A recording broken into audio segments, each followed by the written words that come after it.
mitos y realidades de la historia, con Pedro Fernández.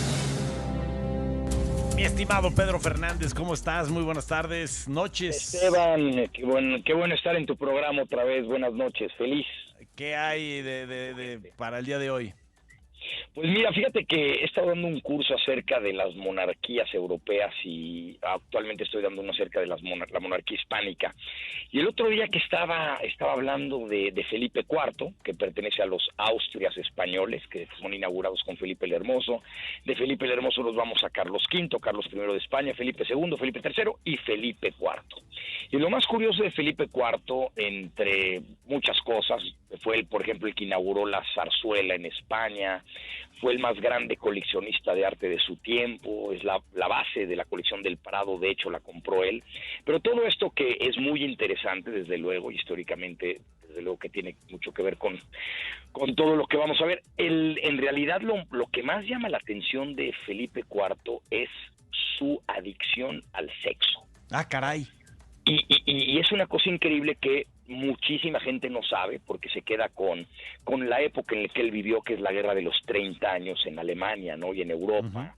Es que inicia como una guerra de religión, y nos quedamos con las reformas del conde duque de Olivares, que lo plasmó en un cuadro Velázquez, y nos quedamos con Velázquez, que es justamente el pintor de la corte de esta época. Pero poco se habla de este Felipe IV como con esta adicción al sexo. Y es que desde que él era muy joven, el conde duque de Olivares, que fue el encargado de su educación, era su tutor, desde muy temprana edad, ¿no? Cuando era solo un adolescente, le empezó a poner mujeres por enfrente de alguna manera para ganarse sus favores, el propio duque, para eventualmente convertirse en el valido, ¿no? Una especie de primer ministro de la época. Y resulta que, bueno, no contaban con que este hombre, Felipe IV, tenía una personalidad obsesiva. Tenía problemas de adicción. ¿Y se dejó ir? Su adicción, y se dejó ir como un loco.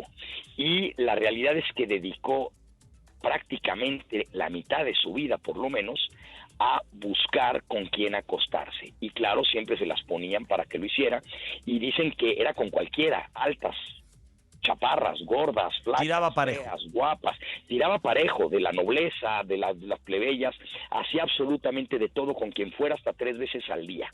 O sea, era una adicción terrible, y además era un hombre que sufría muchísimo por esa adicción, porque estamos en una época donde, claro, había un sentimiento religioso muy especial y muy importante, sobre todo en la España de la época, y entonces de repente tenía unos arrepentimientos brutales, y se daba cuenta que lo que estaba haciendo, pues era una adicción.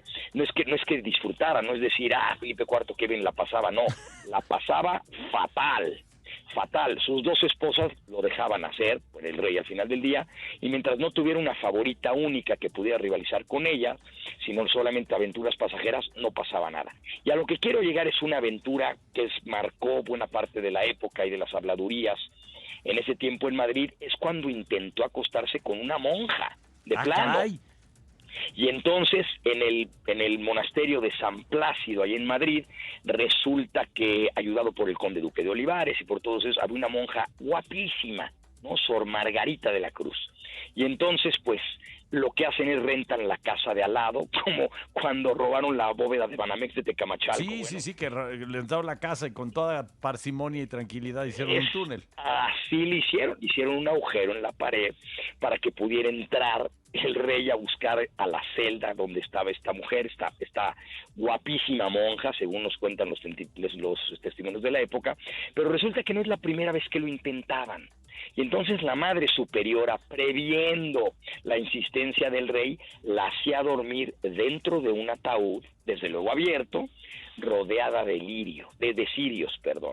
Y entonces cuando entra Felipe, ¿no? El rey, buscando la celda, la encuentra, se mete, y cuál será su sorpresa, que se encuentra a la monja, ¿no? Acostada en un ataúd como si estuviera muerta. Sácate. Y entonces, bueno, el susto es ¿Y también le entraba a los muertos también? No. No, ya no llegaba tanto. Pero es increíble esta historia, ¿no? Y aparte se supo por todo Madrid, ¿no? Esta aventura del rey. Eventualmente. Y no culminó su fechoría. No, desde luego que no, salió despavorido porque esta mujer se hizo la dormida y este hombre salió como un loco despavorido, ¿no? Ese es Felipe IV, esa es parte de la historia de Felipe IV. Oye, ya estamos muy interesados en tu libro, mi querido Pedro, de la monarquía de los Tudor, esta. sí, de los Tudor. De los Tudor. De hecho, Esta semana termina de llegar a las librerías que faltaban, ya está en varias, ya está en Amazon también, y esta me parece que en el Péndulo y en el Sótano. Faltaba llegar a Gandhi, pero la semana que entra, si quieres, ya platicamos bien del libro, que ya va a estar en librería para que la gente se pueda lanzar a comprarlo. Pues sí, la verdad que vale la pena, tan sabroso que lo platicas, imagínate escrito. Mi querido Pedro, gracias. Gracias, Esteban. Un abrazo. Abrazo, Esteban.